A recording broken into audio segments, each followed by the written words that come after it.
एक भयानक अंधेरी रात में मंदिर की सीढ़ी पर मंदिर में लगे लाइट की रोशनी में एक साधारण 15 साल का लड़का पढ़ाई करते दिखा। ठंडी के दिन थे, वो ठंड से कांप रहा था लेकिन पढ़ाई में खोया हुआ था। हफ्ते में 2 दिन मैं उस रास्ते से होकर गुजरता था। दिन में कभी वो नजर नहीं आता। मुझे काफी जिज्ञासा होती थी उसके बारे में जानने की। एक रात खाना खाकर मैं गाड़ी लेकर उसी रास्ते से गुजरने वाला था। सोचा जाते जाते कुछ पार्सल लेकर जाऊंगा उसके लिए। मैं पार्सल लेकर गाड़ी से उस मंदिर के पास पहुंचा। लड़का सीढ़ियों पर बैठकर हमेशा की तरह पढ़ाई कर रहा था। मैंने गाड़ी रोकी और उसके पास गया। मेरी तरफ जब उसने देखा तो वो मुस्करा दिया जैसे वो मुझे पहले से जानता हो।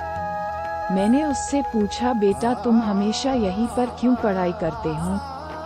सर, मेरे घर में बिजली नहीं आती। मेरी माँ बीमार रहती है और तेल डालकर दिया जलाने लायक मेरी परिस्थिति नहीं है, बस इसलिए मैं यहाँ आकर पढ़ता हूँ। तुम मुझे देखकर मुस्कुराए, क्यों? मैंने पूछा। क्योंकि आप भगवान हैं, वो बोला। ऐसा नहीं है, मैंने कहा। नहीं, आप भगवान ही है, वो बोला। चलो वो सब जाने दो, मुझे बताओ क्या तुमने खाना खा लिया?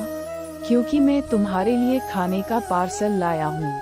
देखा, इसलिए मैं आपको भगवान कह रहा था। आज मुझे बहुत भूख लगी है। सुबह से मैंने कुछ भी नहीं खाया, लेकिन मुझे इस बात की जरा भी चिंता नहीं थी। मैं जानता था वो भगवान जिसने मुझे भूख दी है वह मुझे भूखा पेट नहीं सुलाएगा। किसी ना किसी रूप में आकर मुझे खाना देगा और आप खाना लेकर आ गए। आप भगवान ही हो ना? मेरे पास कोई शब्द नहीं थे। अनजाने में ही मेरे हाथों पुण्य का काम हो रहा था। हर दिन कर्जे में डूबे होने के कारण ऊपर वाले को, उस भगवान को कोसता था। आज उसने मुझे ही भगवान की उपाधि देखकर शर्मसार कर दिया। आधा खाना खाकर उसने आधा बचा लिया और मुझसे बोला कि सर आप 5 मिनट यही ठहरिए, मैं ये खाना मेरी माँ को देकर आता हूँ। मंदिर से कुछ दूर एक पुराने घर की तरफ जाते हुए मैं उसे देखता रहा।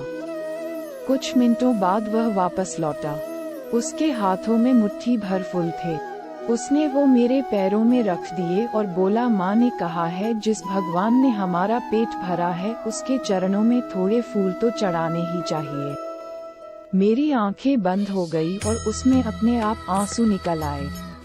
आंखें खोल के मैंने उसके पुराने घर के तरफ देखा। उस घर के सामने पड़े पत्थर में भी मुझे प्यारी सी मुस्कान दिखाई दे रही थी। उस लड़के की आंखों में मुझे साक्षात भगवान दिखाई दे रहा था।